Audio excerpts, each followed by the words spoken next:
Já parou para pensar se existiria uma fórmula científica para o dia de trabalho perfeito? Sabe, uma receita para otimizar cada segundo e chegar na máxima eficiência possível? Pois é, há mais de um século essa ideia não era só uma fantasia, não. Foi uma verdadeira revolução que mudou o mundo. Bora entender essa história. Pois é, essa é a grande pergunta por trás da administração científica. Uma ideia que prometia transformar o caos das indústrias numa máquina, sabe? Tudo perfeitamente sincronizado. Mas como é que isso funcionaria na vida real? Então, para a gente entender o tamanho dessa revolução, primeiro a gente precisa dar uma olhada no problema. E para isso, vamos ter que voltar um pouquinho no tempo, lá para o final do século XIX. Tenta imaginar a cena. Não tinha manual, não tinha treinamento, nada disso. Cada pessoa fazia a mesma tarefa de um jeito um pouco diferente, que aprendeu assim só, de olho mesmo, vendo o outro fazer. O resultado? Bom, um desperdício gigantesco de tempo, de esforço e de recursos. O que a gente tinha era uma desconexão total. De um lado, a gerência não fazia a menor ideia de quanto tempo uma tarefa devia levar. Do outro, os trabalhadores, sem nenhuma orientação, usavam os métodos que achavam melhores. No fim das contas, era um sistema todo baseado no eu acho que é assim e no improviso. E aí, no meio dessa bagunça toda, aparece um engenheiro, um cara chamado Frederick Taylor, com uma solução que era assim, radical. Ele tinha uma crença, a de que administrar podia e devia ser uma ciência. O objetivo do Taylor era muito claro: chega de desperdício. Ele queria trocar a improvisação por um sistema onde cada coisinha fosse planejada, medida e otimizada, tudo com base em dados e não na base do mas sempre foi feito assim. E essa busca incessante pela melhor maneira de fazer as coisas ganhou um nome: Organização Racional do Trabalho, ou a famosa sigla ORT. A ideia era bem simples, na verdade: parar de chutar e começar a medir. Simples, né? Mas completamente revolucionário para a época. Tá, mas a pergunta que fica é: como é que o Taylor encontrava essa tal de única melhor maneira de trabalhar? A resposta, claro, está nos métodos que ele usava. Essa aqui era a principal ferramenta do Taylor.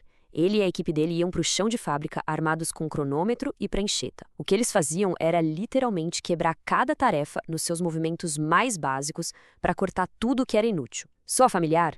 É só pensar naqueles softwares de hoje que medem cada clique ou o tempo de resposta num call center. A tecnologia é outra, mas a lógica por trás é a mesmíssima. Agora, para esse sistema todo parar de pé, o Taylor partia de uma ideia central sobre a natureza humana: o tal do Homo economicus. Basicamente, ele achava que o que move as pessoas é o dinheiro. Simples assim. Se o pagamento fosse por produtividade, ou seja, produziu mais, ganhou mais, os trabalhadores iam naturalmente abraçar o sistema. Então, com base nisso, o Taylor montou um sistema inteirinho. Ele picotou trabalho em tarefas minúsculas, repetitivas, criou aqueles incentivos de grana, padronizou cada ferramenta. Era de fato um ecossistema pensado, do começo ao fim, para extrair o máximo de eficiência. E claro que isso levou a uma nova divisão de papéis, né? Para o Taylor, a gerência tinha a obrigação de ser o cérebro da operação, planejar o trabalho, preparar os recursos e controlar a execução. E os trabalhadores? A eles cabiam uma única coisa: executar. Fazer a tarefa exatamente do jeitinho que foi mandado. Era uma separação total entre quem pensa e quem faz.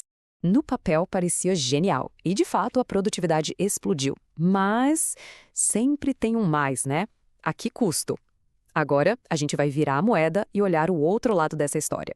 Essa pergunta começou a ecoar por toda parte. Não só no chão de fábrica, mas na cabeça de outros pensadores também. Aquela máquina de eficiência perfeita tinha um lado bem sombrio. E o que começou a ficar claro é que, para cada pilar da organização racional do trabalho, nascia uma crítica muito forte. Aquela busca pela lógica total começou a parecer, bem, desumana. Essa frase aqui resume perfeitamente a maior crítica ao sistema: a visão mecanicista. É isso mesmo. Taylor enxergava a empresa como uma grande máquina. E as pessoas?